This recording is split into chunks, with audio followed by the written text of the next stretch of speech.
Allora, benvenuti a tutti, sono Enrico Fofani, referente per le categorie in CNA provinciale di Treviso. Con me questa sera c'è Valeria Boesso, che è referente in CNA Castelfranco Veneto per quanto riguarda l'area lavoro.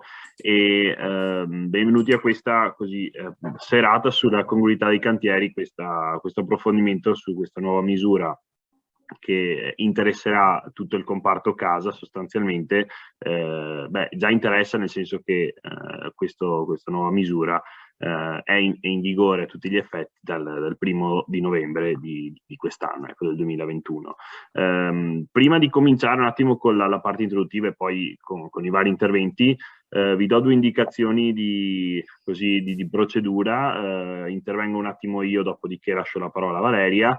E nel mentre vi invito a tenere i microfoni silenziati per riuscire così a ascoltare meglio gli interventi, e laddove ci siano domande, dubbi, riflessioni e quant'altro, vi invito sicuramente a scriverli nella chat, perché poi via via andremo a leggerli e a cercare di rispondere il più possibile, ecco, alle vostre richieste. E eventualmente poi sapete che, finita questa prima parte, che insomma cercheremo di condensare il più possibile, ci sarà un momento di confronto, di risposte, di analisi anche di alcune problematiche, esempi e quant'altro. Quindi laddove vogliate anche intervenire, siete insomma molto volentieri, ecco, ci sarà al momento anche per questo tipo di necessità. Come vedete è registrata questa videoconferenza, per cui anche successivamente insomma sarà possibile approfondire nuovamente o insomma riprendere alcuni aspetti, posto che comunque l'invito che questa sera vogliamo fare è quello di comunque confrontarsi e tenere come riferimento il personale CNA, insomma le sedi CNA di riferimento, proprio perché tutte queste questioni che riguardano la comunità dei cantieri andranno poi sicuramente viste, quantomeno nelle prime fasi qui di attivazione di questa nuova misura, con i propri referenti, con i propri esperti in CNA, anche per fare le scelte più opportune, così in ottica di gestione insomma della manodopera, dei cantieri, delle denunce da fare. Parto subito inquadrando velocemente l'aspetto così normativo. Vedete che è il decreto che diciamo apre questa novità normativa alla data del 16 luglio 2020, quindi un anno e mezzo fa, seguito poi a settembre dello stesso anno da un accordo nazionale che di fatto inquadra in maniera un po' più specifica e dà delle precisazioni circa l'applicazione di questa norma che poi ha una effettiva attuazione col decreto ministeriale del giugno di quest'anno, e di fatto parte a tutti gli effetti dal 1° novembre del 2021, quindi da 15 giorni. Ecco.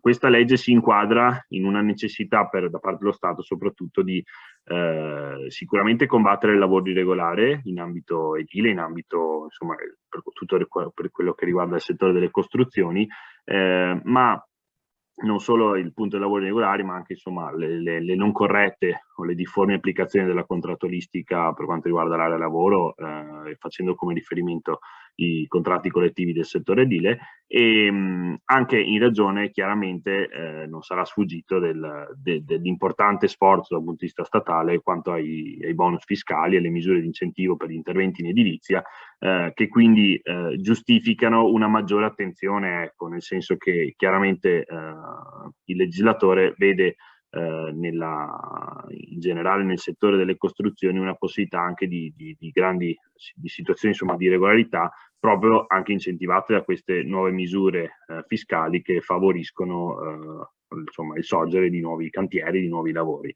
Per cui mi rendo conto, insomma, già è questo un po' il momento iniziale dove cerchiamo di essere vicini alle imprese, proprio perché si tratta di fare qualcosa in più. Vedremo che anche oggi stiamo cercando anche di sintetizzare, di semplificare quelli che sono gli adempimenti che saranno richiesti all'impresa, proprio perché si cerchi anche con la prassi poi di portare a sistema, ecco, questa novità. Novità che riguarda la congruità del cantiere che appunto verrà inquadrato secondo le previsioni del testo unico sulla sicurezza, per cui quando pensiamo al cantiere dovremo fare riferimento alla CILA, alla SCIA, all'ALCIL, insomma, quindi tutte quelle situazioni, quei cantieri che richiedono, che hanno una determinate caratteristiche, per cui esulano chiaramente quei piccoli interventi di cosiddetta edilizia libera, insomma, quindi quelle situazioni dove non è prevista una determinata documentazione per quanto riguarda i lavori. In questo caso quello che andrà a essere verificato è la congruità dell'incidenza della manodopera. Poi vedremo meglio insieme a Valeria. L'obiettivo è quello di far sì che la manodopera che interviene nel cantiere ricada tutta, per quanto riguarda i lavori del settore edile, sotto la contrattazione collettiva nazionale per quanto riguarda il contratto edile, quindi che in qualche modo non sfugga alla contrattazione che è preposta, ecco, a questo tipo di lavorazione. Puoi pure andare avanti, direi. Allora, sì, per inquadrare i lavori e le opere in generale che sono coinvolte, che sono, diciamo, su cui appunto grava questa misura, abbiamo da una parte i lavori pubblici, quindi laddove il committente sia un soggetto pubblico sarà sempre necessario applicare le misure introdotte da questa norma. Nel caso in cui invece il lavoro sia commissionato a un soggetto privato, poi vedremo anche quali possono essere, questa norma si applica solamente laddove il valore complessivo dei lavori, quindi il cantiere nel suo valore complessivo, supera i 70.000 euro. Ecco che quindi laddove ci siano lavori privati sopra i 70.000 euro interesserà anche questo tipo di lavori. Per far sì che appunto questa norma si possa trovare applicazione, le parti sociali, quindi tanto le organizzazioni sindacali quanto quelle datoriali, hanno stilato un accordo nazionale, appunto quello che riportava la data di settembre 2020, per individuare le percentuali di incidenza della manodopera che giustificano diciamo, la congruità, ecco, del cantiere. Quindi questa norma mira a verificare che il cantiere nel suo complesso sia congruo quanto all'incidenza della manodopera edile. Per, diciamo, semplificare, noi abbiamo trovato diciamo, 3 macro categorie di soggetti che sono interessati da questa misura. Adesso ve li provo a precisare velocemente, ma anche per così poi fare un ragionamento successivo. Abbiamo, come vedete, 3 soggetti: il committente, l'appaltatore e il subappaltatore. Committente, sostanzialmente, questo lo cerchiamo di chiarirlo anche per essere per avere poi ben chiaro chi fa cosa in ogni situazione. Ecco, il committente è il soggetto, che può essere pubblico o privato, che di fatto commissiona l'opera e che quindi lo fa per proprio conto. Ecco, può essere un soggetto privato, penso al titolare, al proprietario, insomma, di un immobile, di una villetta, di un condominio. Può essere un altro soggetto privato, persona giuridica, un'impresa, un'azienda, un consorzio o quant'altro, oppure può essere un soggetto pubblico, un ente pubblico di qualsiasi tipo. Dall'altra parte poi abbiamo l'appaltatore, e quindi è il soggetto che di fatto è l'interlocutore primario e talvolta unico, ma non sempre, del committente, quindi colui che si occupa di organizzare e di diciamo, strutturare tutto quello che è necessario per far sì che l'opera sia completata nella sua complessità, nella sua totalità. Appaltatore che talvolta può subappaltare, quindi diciamo, accordarsi con un ulteriore soggetto privato, sempre, quindi un altro imprenditore, per espletare alcune, in parte o anche insomma dipendentemente dal contratto, una parte dei lavori possono essere subappaltati a un ulteriore soggetto, che può essere anche questo per esempio un artigiano autonomo, ma potrebbe anche essere un'azienda edile o insomma di altro tipo. Ecco. Questi sono i 3 soggetti. Diciamo, noi abbiamo tenuto la strada di indicare tutti e 3 perché nella pratica poi del settore delle costruzioni un'azienda talvolta può essere tutte e tre le cose in alcune situazioni, nel senso che a volte uno può svolgere il ruolo di committente, laddove magari sia committente, per esempio, per rifarsi il capannone banalmente di un'opera, può essere l'appaltatore quando svolge il ruolo magari di capofila o di general contractor, oppure anche di impresario, diciamo a tutti gli effetti, oppure di subappaltatore, quindi quando il proprio riferimento contrattuale non è il committente, ma l'appaltatore che in genere si accorda con noi per un subappalto. Quindi precisare queste tre situazioni è importante, perché non sempre l'azienda svolge sempre lo stesso ruolo, ecco, e quindi saper discernere quando sia uno e quando sia l'altro è fondamentale per riuscire poi ad applicare correttamente questa norma che impone all'appaltatore di iscrivere se stesso come azienda, diciamo, ma anche poi il cantiere nel portale del Connect. Poi insomma vedremo un attimo alcuni passaggi con Valeria, e di attestare tutte quelle congruità che sono necessarie affinché il portale, che è collegato con i sistemi delle varie casse edili e delle casse territorialmente competenti, rilevi il quantitativo di manodopera denunciato, dichiarato insomma per il cantiere, e ne attesti la congruità che è fondamentale, diciamo, è condizione necessaria per il rilascio del DURC online di congruità del cantiere.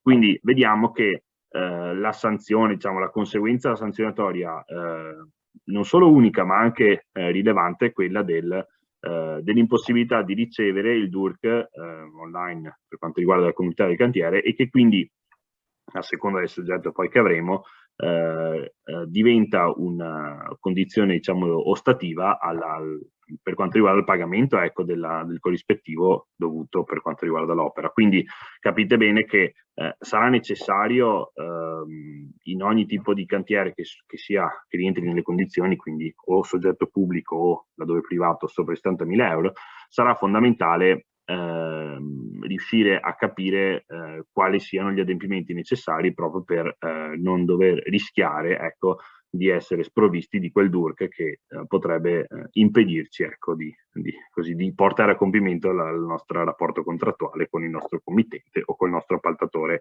principale. Questi sono un po' per grandi linee gli adempimenti necessari. Chiaramente, adesso prima di lasciare la parola a Valeria, preciso che per quanto sia una novità, ecco, ci sarà poi una prassi, un'esperienza che ci aiuterà non solo per quanto riguarda gli uffici paga, ma anche per quanto riguarda i lavoratori autonomi, che magari non sono interessati nello stesso modo, ecco, di altre aziende, e quindi mano a mano che arriveranno gli aggiornamenti noi sapremo sicuramente comunicarveli e ci saremo a disposizione, ecco, posto che sarà sempre necessario un riferimento e un confronto con i vostri esperti di fiducia in CNA. Lascerei la parola a Valeria, così ci fa vedere un attimo anche operativamente un po' come funziona questa nuova misura. Ecco, lascio a lei la parola. Sì, buonasera a tutti.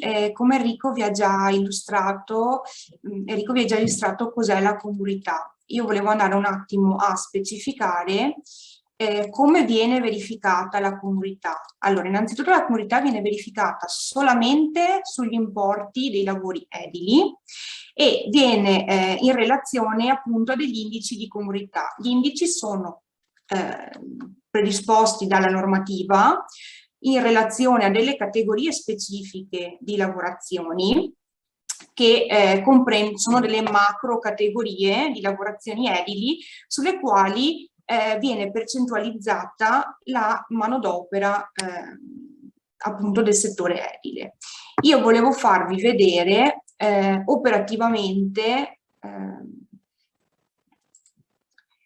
come viene fatta la verifica della congruità, perché sembra una cosa insormontabile, invece nella realtà dei fatti è molto semplice che un cantiere ottenga la congruità. Prendiamo l'esempio di una ditta appaltatrice che costruisce edifici, quindi ci troviamo nella categoria di nuova edilizia civile. Supponiamo che l'importo complessivo dei lavori sia di 70.000 euro, che corrisponda anche all'importo dei lavori edili. Poi supponiamo che una paga media di un operaio qualificato è di 10,32 €. Avviando la simulazione, e questa voi la potete trovare nel portale Edit Connect, vi fa vedere che per ottenere la congruità di questo cantiere, la ditta dovrebbe, i dipendenti oppure gli artigiani, i titolari, i collaboratori dovrebbero lavorare 48 giorni. Supponiamo che questa ditta abbia 5 dipendenti. Suddividendo i 48 giorni, considerate le 8 ore al giorno, tra i 5 dipendenti, ogni dipendente dovrebbe lavorarmi in questo cantiere 10 giorni. Quindi capiamo che 10 giorni su un mese su un cantiere per ogni dipendente è facile ottenere la congruità se il cantiere dura un mese. Supponiamo invece che il cantiere duri 7 mesi. Ovviamente per ottenere la congruità del cantiere mi basta che ogni lavoratore mi lavori 1 giorno e mezzo in questo cantiere. Quindi vedete che ottenere la congruità non è così difficile, anche perché le percentuali, gli indici di congruità non sono altissimi. Questo secondo me è utile per capire che eventualmente basterebbe anche l'apporto delle ore dei propri dipendenti per ottenere la congruità del cantiere. Ritorniamo alla slide. Quindi questa è come viene verificata la congruità del cantiere. Un'altra cosa che volevo specificarvi era chi è che può richiedere l'attestazione di congruità e quando. Allora, l'attestazione di congruità può essere richiesta dalla ditta appaltatrice oppure dal committente. E possono richiederla direttamente nel portale dell'Edit Connect tramite le credenziali SPID oppure per mezzo di un intermediario. Nel momento in cui, qual è il momento in cui posso richiedere l'attestazione di congruità? Allora, per i cantieri pubblici, nel momento in cui si presenta l'ultimo stato di avanzamento lavori, prima di procedere con l'erogazione del saldo, mentre nei cantieri privati prima di erogare il saldo finale dei lavori da parte del committente. E questo determina un potere da parte del committente che, se non c'è la congruità del cantiere, potrebbe non pagare, potrebbe non saldare la prestazione. Quindi bisogna cercare di ottenere la congruità del cantiere. Un'altra specifica, Enrico vi ha illustrato i soggetti protagonisti della congruità del cantiere. Io volevo farvi una specifica, nel senso che fondamentale per differenziare il committente dall'appaltatore è che il committente è colui che non opera nel cantiere, mentre l'appaltatore opera nel cantiere. Quindi quando noi ci troviamo in un cantiere, per determinare che soggetto come azienda stiamo rappresentando, dobbiamo farci delle domande. La prima domanda è: sto operando nel cantiere o non sto operando nel cantiere? Questo mi determina se sono committente o potrei essere appaltatore o subappaltatore.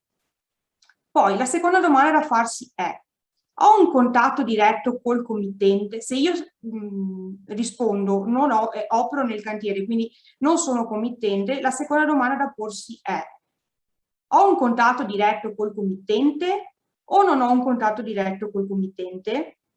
Questo mi determina se sono appaltatore o subappaltatore, e questo è fondamentale, cioè incanalarsi nel soggetto specifico che stiamo rappresentando in quel determinato cantiere ci permette di andare diretti sugli adempimenti che sono di nostra competenza, soprattutto se ricopriamo il ruolo dell'appaltatore, che sostanzialmente è quello che subisce le sanzioni rispetto alla non congruità del cantiere.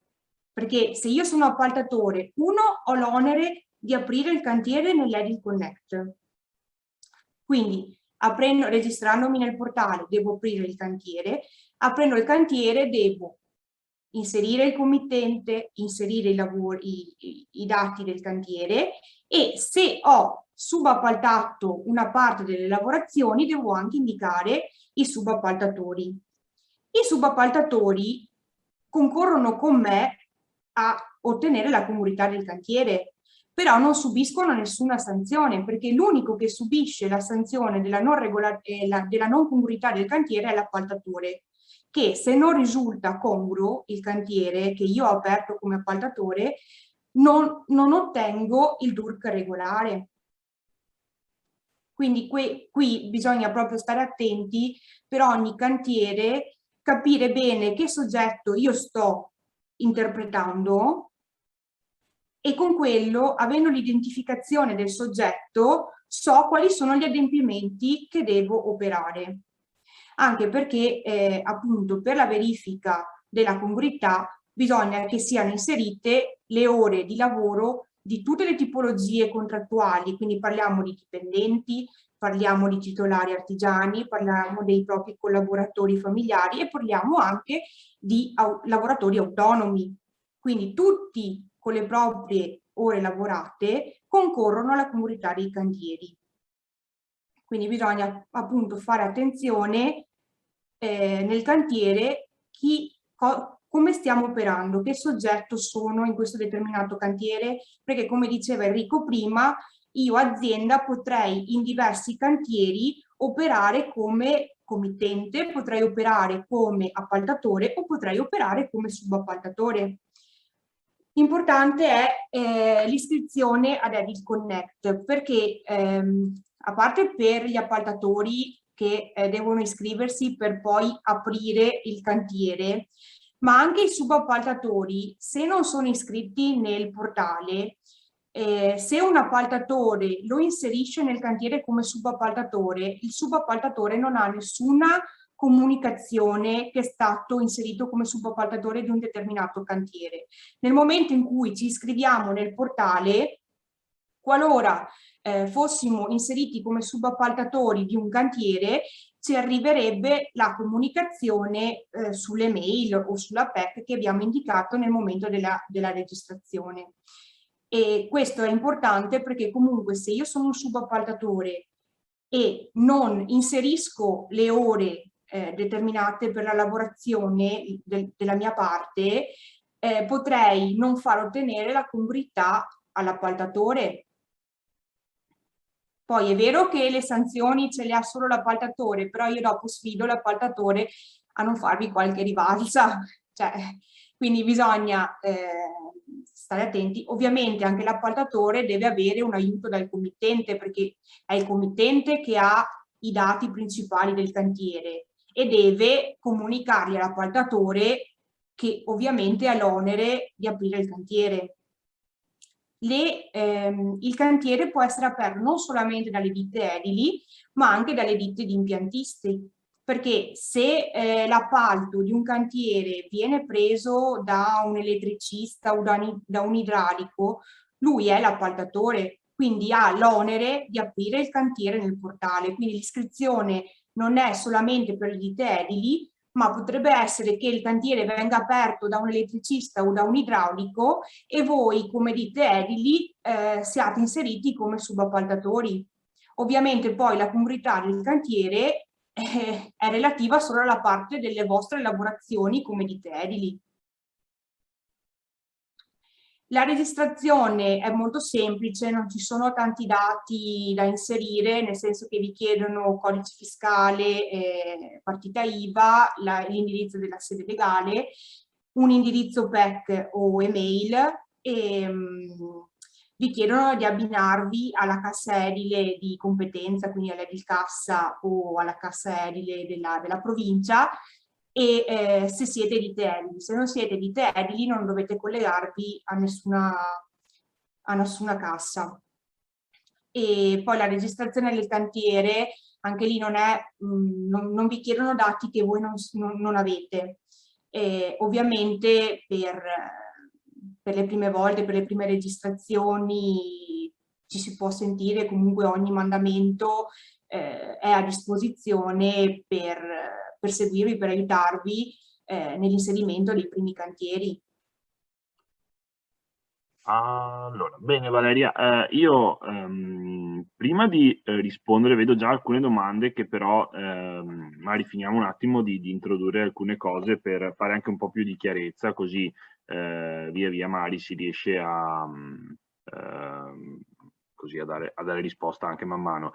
Farei qualche esempio di come potrebbe essere un cantiere tipo o qualche cantiere tipo, nel senso che abbiamo indicato anche alcuni soggetti, parlavamo di subappaltatore, appaltatore, eccetera, gli impiantisti, general contractor, gli autonomi. Ecco, secondo me se riusciamo a fare qualche esempio, intanto come diciamo, esempio base, dopodiché inizio a rispondere alle domande. Ecco, allora, un esempio base potrebbe essere un privato che appalta distintamente a 4 ditte separate. Faccio un esempio pratico, un privato che fa i lavori con il 110, appalta al capottista, appalta all'idraulico, appalta all'elettricista per il fotovoltaico e appalta al serramentista.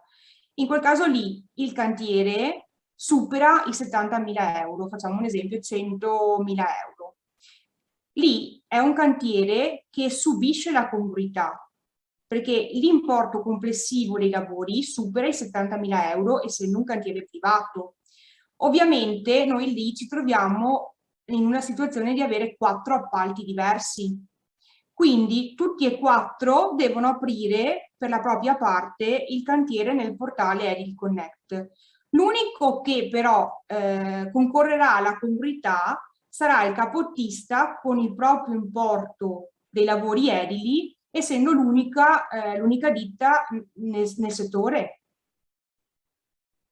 Certo.